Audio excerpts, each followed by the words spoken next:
Dalam pelbagai budaya, bunga turut digunakan dalam menyampaikan mesej dan emosi yang sulit diluahkan dengan kata-kata, menjadikannya hadiah istimewa yang kaya akan warna dan makna.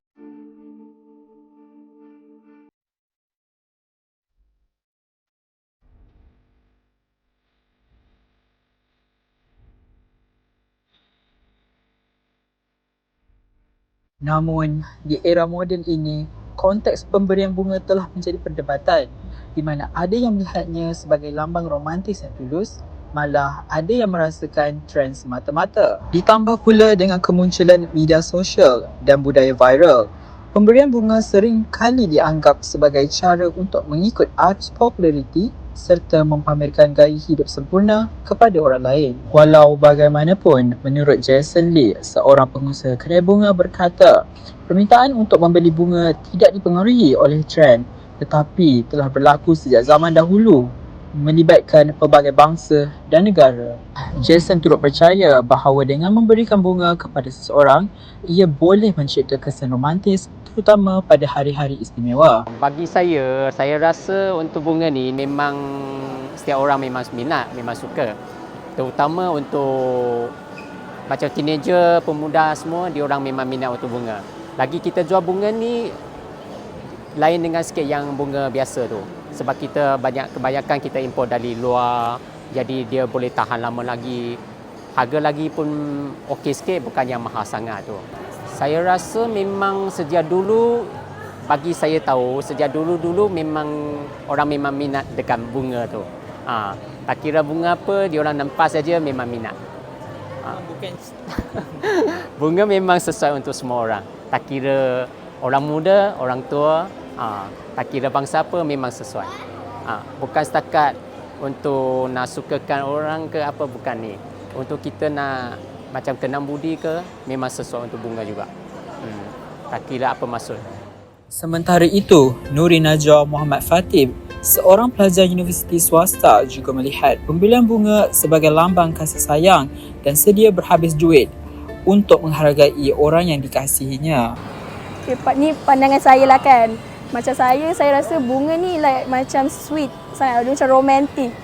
Once kalau macam you ada boyfriend ke girlfriend, lepas tu ada husband and wife, kalau macam my parents, diorang akan bagi for setiap anniversary. So saya rasa macam benda tu sangat romantic lah, macam nak tunjuk appreciation to each other. Okay, kalau macam sekarang ni saya beli yang bunga macam ni je. So around dalam RM20 pun dah boleh dapat. Tapi kalau bouquet flowers, macam tu saya boleh spend around 100.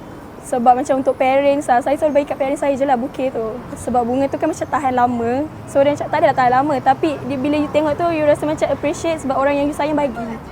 So I rasa benda tu macam worth it for my money. For me lah. Okay, I rasa dia lebih kepada romantic.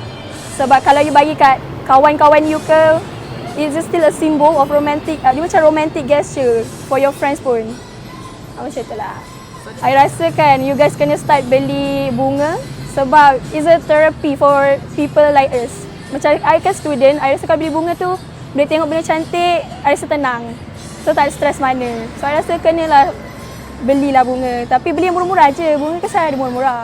Namun, pandangan ini bertentangan pula dengan pendapat Wan Kasih Nurhasha Khalid, seorang mahasiswa universiti swasta yang merasakan pemberian bunga sebagai sebuah trend remaja dalam era media sosial yang mempengaruhi zaman ini. Tambahan itu, Kasih juga melihat trend ini sangat memberi manfaat kepada peniaga kerana dapat membantu meningkatkan pendapatan mereka. Untuk current issue sekarang, rasanya is a trend lah sebab ramai sangat orang beli bunga sebab macam ada orang yang tak minat tapi dia beli tengok scroll dia punya social media macam cantiklah bunga, cantiklah dia OTD pakai dengan bunga. So dia macam apa kata I try macam tu. So dia jadi trend, orang ikut trend tu.